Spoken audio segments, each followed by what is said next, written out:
Welcome back, Giants fans. Week number 12 reaction here. The Giants actually beat the Philadelphia Eagles 13-7. And whether you wanted to win this game or not, because there are fans that want to actually tank the season and just get people fired or get a better draft pick, either way, you have to feel satisfied that we beat the Eagles and now kind of not knocked them out the playoffs, but make it a lot harder for them to make the playoffs and kind of got them back down to earth. And there was a lot of talk about Jalen Hurts having a great second half, and the Giants really put a stop to that. A lot of it was Jalen Hurts not playing well himself, but the Giants definitely took advantage of some of his really bad decisions and the bad throws he made. Now, in this game, it was one of those weird games where it's like, I don't know if the Giants deserve to win or deserve to lose, because you think about it this way, the Giants won the turnover battle 4-0, and the game came down to the final play. So, that's not what you want to see when you win the turnover battle that much. You should win by a lot more points.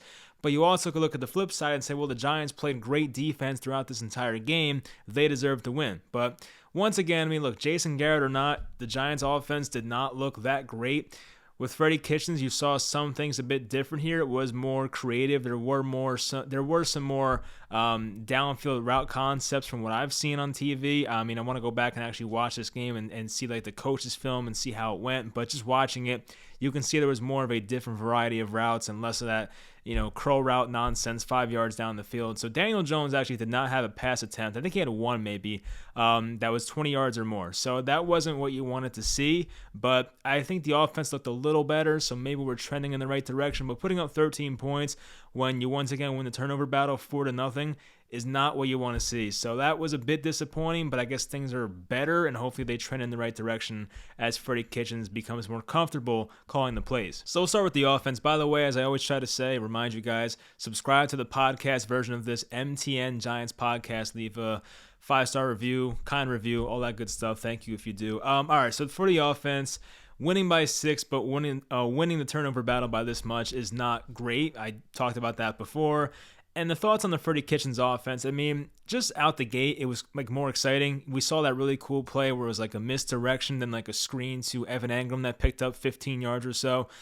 Plays like that were cool. We saw a deep shot 50-50 ball to Kenny Golladay, and although it didn't work, it didn't convert, I was still happy to see that because, we paid this guy, I don't know how much money it was. I hear the number all the time, but I forget it. But we paid this guy a lot of money, obviously Kenny Golladay, and his bread and butter is winning those 50-50 balls, and we gave him a shot against his former teammate Darius Slay on the right sideline. Didn't work, but still, I like seeing that stuff because the chances of the Giants having a good play out of that is more likely than them throwing a turnover. Chances are Kenny Golladay is going to be interfered with or come down with that ball. This one happened to be incomplete, but hopefully we see more of that, down the road because Kenny Golladay is a 6'4", 6'5" receiver, and he's great at that. So I want to see more of that stuff going forward. So that was good to see. There were some different plays out there. I think there was a lot more screen plays today than I remember in the past, and there was also some bad stuff. We saw a Darius Slayton end around play that lost 13 yards that killed an entire drive. So we saw some of that same crap. We saw a lot of halfback draws. I feel like one of them may have worked, but for the most part they did not work. So we saw some of the same stuff, but there was enough of a change where it was noticeable. So I think Freddie Kitchens right now, as I mentioned, for me is trending in the right direction. So we'll see how it goes. I can't, say a whole bunch of things based on one game. Daniel Jones, once again, didn't have that many deep ball attempts. I want to check the next gen stats to make sure I'm not missing anything here. So he had 4 passes above 15 yards, and one of them is very borderline, so maybe it's 3, but we'll call it 4 passes above 15 yards, and basically he went 3 for 4 on those passes. So that wasn't that bad. He was efficient. He had that nice play on a deep curl to Slayton. He had one, once again, on that screen pass, which is not really considered a deep pass, but still, he had the incompletion to Golladay that I mentioned before. That was probably 15, 20 yards downfield. So there were some plays where they actually took some shots, but it wasn't anything great. It wasn't like we saw Daniel Jones throw 5 passes over 20 yards. We didn't see that stuff. So really, it came down to a lot of stuff that was within 20 yards, which was a lot of the same stuff from Jason Garrett. But I do think things will get better, and things will be better under Freddie Kitchens because, once again, they could not get much worse under Jason Garrett. Daniel Jones' performance today, I want to look at his stats real quick. I don't remember his stats off the top of my head, obviously. He was 19 of 30, 202 yards, 6.7 per completion, 1 touchdown, no turnovers, a quarterback rating of 94. So, I mean, he pretty much did what he had to do. I wasn't overly impressed. You can kind of say it was a bit underwhelming in a way, but I thought the offensive line played pretty well, so I can't really blame them for this. I mean, yeah, Daniel Jones just kind of did what he had to do. It was kind of like that, kind of like the Carolina game in a way, because like I feel like in the Carolina game he wasn't going above and beyond, but he had some really bad circumstances of guys being out and Andrew Thomas not playing in that game and all that stuff, and Galladay was out. I think Tony was out. So this game's a bit different because they have more weapons here, but it was similar because like Daniel Jones in that game didn't do a whole lot of wow type stuff, and this was kind of the same thing. It wasn't like a very impressive game, but he did enough, and the Giants put up 13, and the defense won them the game. I'm not going to sit here and sugarcoat it and be like, oh, well, the Giants offense did this and that. No, the defense is the reason they won this game. You know, I'd be lying to you guys if I said otherwise. So the defense is why they won. But Daniel Jones, I mean, look, I wasn't overly impressed today, but like it was fine. It didn't give me much more confidence, but it was nice to see that coming off the 2-interception game and looking like garbage against the Buccaneers. So that was definitely the good news. Saquon Barkley was 13 of 40 on the ground, but 32 of those yards came on one play. So let's see how good my math is here. So if that came on one play, that means Barkley had 12 carries for 8 yards on the other carries, right? Or 7, 8, I don't know. But basically, he did not have that great of a game outside of that one run. We saw that vintage Saquon, you know, back in the day, 2018, 2019, broke that long run down the left sideline, 32 yards once again, and that looked great. But outside of that, Barkley didn't really do much. I mean, the offensive line was not giving him much room to work with. There was a couple plays where, you know, Barkley danced in the backfield for a bit. Wasn't a fan of that, but we're still waiting to see that vintage Saquon Barkley. And obviously, as I said last week, hopefully as time goes on and he starts to just, you know, recover from the injury, he gets better. As I said, I thought the offensive line did a pretty good job, pass blocking especially. Run blocking was different. I want to go back and watch it, of course, but it seems like there were not many running holes opening. I could be wrong, of course. I didn't really see the end zone angle. We always saw it was the broadcast angle from the side, so you can't really say much about that. But just there wasn't like any obvious running holes, so I can't really say the offensive line was run blocking very well. But pass blocking, I think they did a pretty good job. I think Daniel Jones only sacked one time in this game, so that wasn't too bad. But overall, they got to be better. I mean, you can't really beat teams and score 13 points. You can't really go into matchups in this 2021 NFL and put up, you know, points in the low teens or even 10 last game against the Buccaneers and expect to win games. I know the Giants defense is playing very well recently outside of the last game against Tampa, and hopefully that continues, but you can't rely on your defense to do all the work for you. You have to do something as an offense, and I do think, once again, as time goes on, things should get better with Jason Garrett, but you can't win games scoring 13, 16, 15, 10. It's not going to happen. You might get lucky in some cases like this where the opposing quarterback gives you like 3 interceptions gifted to you. You might get a fumble from Boston Scott. Like stuff like that happens, and you win a turnover battle by a lot. But let's say Philly hypothetically ran the ball every play in this game and the turnovers were not there. Do the Giants still win this game? I mean, they may not, because the Giants had a tough time stopping the run. We'll get to that later on the defensive side, but I still think if Philly didn't have those crucial turnovers, the Giants probably lose this game, because think about it, even before halftime, Jalen Hurts had that terrible interception. Tay Crowder came down with it. He basically threw it right at him, but that was a terrible decision. I forget if that was 4th down or not. It may have been, but they could have went for 3 there and just, I think, went into halftime either down 1 or tied. So, Philly kind of made a mistake there. Of course, Jalen Hurts especially, but they definitely beat themselves. The Giants offense did not that great. They were fine. They didn't turn the ball over. They were a boring offense as usual, but just once again, you can't win games scoring somewhere from 10 to 15 or 15 and under, 16 and under. It's very tough to win games like that, especially in today's NFL. So they got to get better. They got to start averaging somewhere from 20 to 30 points per game going forward, because when you play those tougher offenses going forward, like I think even the Dolphins had a nice game today. I mean, I know they blocked the punt, but playing the Chargers in the future, the Cowboys and teams like that, you have to put up points. You're not going to beat Dallas putting up 13. You're not going to beat the Chargers putting up 10. You're not going to do that. So the Giants offense at some point in these next couple of games has to hit the ground running, because right now what they're doing is just really not that acceptable. And I'm happy Garrett's gone. I think things will get better here, but just right now, at least today, it didn't look that great. So hopefully things do get better as Freddie Kitchens becomes more acclimated calling the plays. As for the defense, we'll get to that side of the ball now. So Dory Jackson and Darnay Holmes were ruled out with injuries.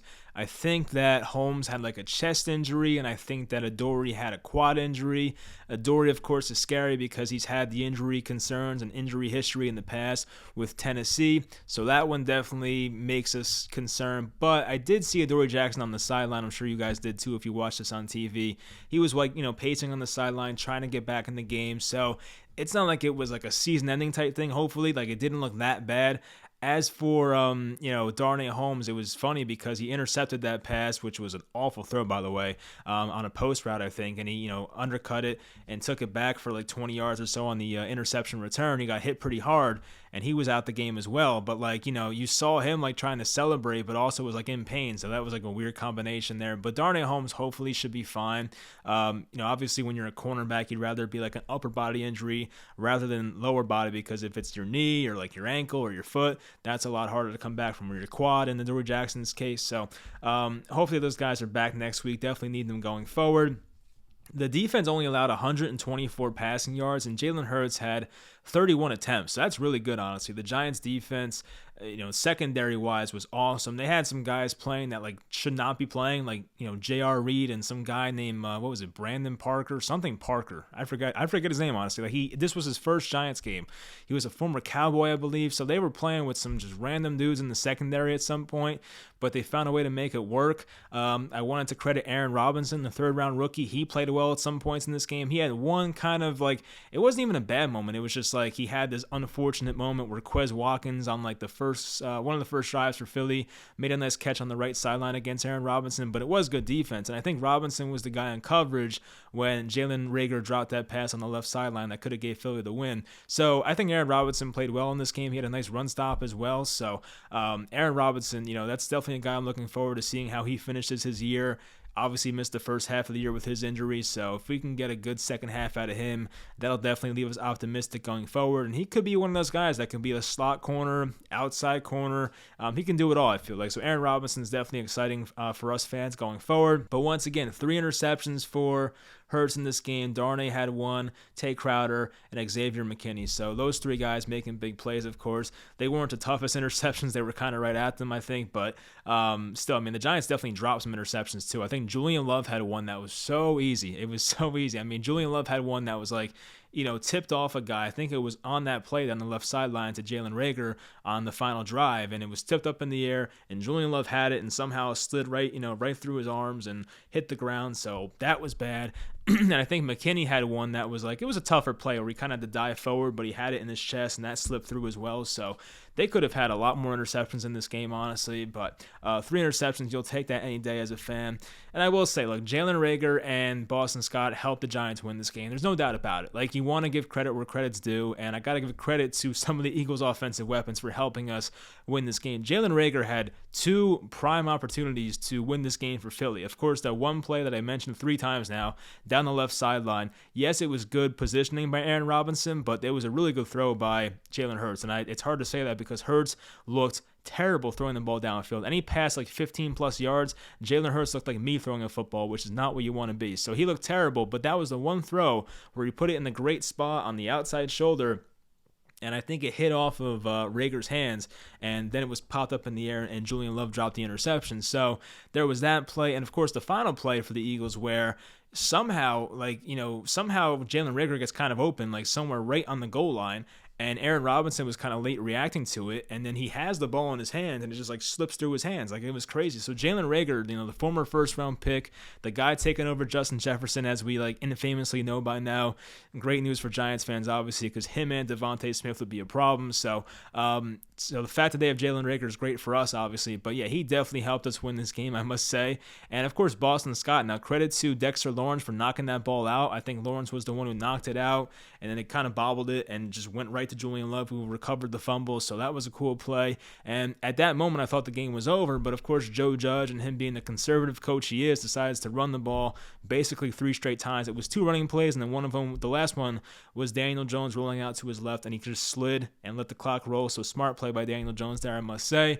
But, Joe Judge, of course, no surprise there, was being more conservative and gave Philly an extra chance to get the ball back. So that was not what you want to see as a fan. But Philly did not score on the final drive, so everything worked out as it should have. But Joe Judge, of course, playing conservative is not what you want to see as a fan. And this is an age where I think analytics should be more influential with your decisions on 4th down and, going for it at certain times. And Joe Judge is not really that type of guy, unfortunately. So it is concerning going forward. I don't like having a conservative head coach, but that's more of a discussion for another day. So, we'll talk about Joe Judge in the future. But anyway, Devontae Smith was only held to 2 catches and 22 yards on 4 targets. I think James Bradbury had him for a lot of this game, so credit to Bradbury.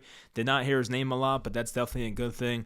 So credit to him, of course. And, on defense, there was also that play, I'm just thinking about it now, where Boston Scott scored a touchdown sometime right before halftime, and it was called a hold on the guy that was replacing Jason Kelce at center. So, once again, the Giants were bailed out a lot in this game. I must say, I'm not going to sit here and act like this was the greatest win ever, because it wasn't. It's great to beat Philly, of course, but the Giants have a lot of stuff to fix, because Philly played about as bad as they could, and the Giants' offense was still not that great. So if that holding call did not happen, then Boston Scott puts them up at halftime, and this game could have been completely different. So just a lot of small things that you think about that happened in this game was a lot of just Philly beating themselves, and I'll take it, of course. That's how you want to, that's not how you want to win, but it's funnier when it's a team you hate that beats themselves. I think it's funny, honestly. So all right, for the defense as well. So Devontae Smith, he was on fire coming into this game. The Giants held him to a very quiet day here. The Giants definitely had trouble stopping their run game. I talked about it. The Eagles were just on fire running the ball. Jalen Hurts was 8 for 77 on the ground, almost 10 yards a carry. Boston Scott, the Giants killer, was 15 for 64. Miles Sanders was interesting because he did tweak his ankle, but he was looking really good. I'm surprised they did not play him more. Maybe it was the injury. He was 9 for 64, 7.1 per carry on the ground. So, the Giants defense had problems trying to stop the run today. That was really no surprise to me, because we saw how bad they looked against Tampa against the run, and it was like, this is another good Philly offensive line, and they could run the ball very well. So I was kind of expecting that, but it really just comes down to the interceptions and the fumble by Boston Scott. That was the main difference in this game, obviously. So the Giants' run defense has to get better. I don't think Miami runs the ball that well. I mean, Myles Gaskin's a pretty good running back, but their offensive line's not really that good for Miami. They might be worse than ours, honestly. So that should get better next week, hopefully. And once again, as I mentioned, we saw a lot of Aaron Robinson. I was impressed, the 3rd-round rookie. So we probably will see more of him going forward, whether it's in the slot or whether he has to fill in because Adoree Jackson misses time. Hopefully not, but we'll see how that one transpires. But hopefully, guys like Sterling Shepard come back next week, and hopefully Kadarius Toney, of course. Hopefully we get a full squad going forward, because right now they're getting healthy. They're actually close to being 100%. Obviously, you're not getting Blake Martinez back or anything like that, but even Nick Gates, actually. But still, I mean, for the most part, guys that are still injured but have a chance to return should be returning soon, especially offensively. So getting those 2 receivers back should definitely help a lot. And if Adoree Jackson's, if he doesn't miss time, that would be great. So, we'll find out what happens with him. But yeah, right now, it's about getting healthy, and it's about winning games. The Giants are right now 4-7. You can't really afford to lose many more, of course. Now Philly's 5-7. Have a chance to catch them if you beat Miami next week, and the Giants can hopefully get themselves in that playoff conversation. I'm not going to get my hopes up yet. I think this was a big win for them in their playoff hopes, because if they lost this game, that was probably it. The season was over. But now they've given themselves a little bit of hope, and I'm not going to sit here and say they are going to make the playoffs. That would be kind of dumb to say, because the percentages are very low. But at least the Giants now put themselves in a spot where things could go their way. If things do go their way, if they win games they're not supposed to win down the stretch, hey, you never know. So we'll find out what happens as the second half of the year goes on. But hey, 4-7 is not where you want to be, but this is kind of just how it is right now, and they have to finish strong. So if they can find a way to get to that 8-win mark and just give themselves a chance, then we'll see. Hopefully they do. Even 9 wins, maybe. We'll see. Anyway, that'll pretty much do it for the video. Not much else that I think is worth talking about. I'll just go over something real quick to make sure I didn't miss anything. That guy's name in the secondary, by the way, that I could not think about before, his name was Steven Parker. I probably said Brandon Parker, but Steven Parker was his name, not Preston Parker, thank God. So there was that, and I think Graham Gano missed like a 51-yard field goal, not the biggest deal in the world. I think that was his second miss of the year, so not concerned about Gano. He's a stud. But yeah, that'll pretty much do it for the video. Hopefully you guys enjoy. Leaving the reaction, how you feel about this game.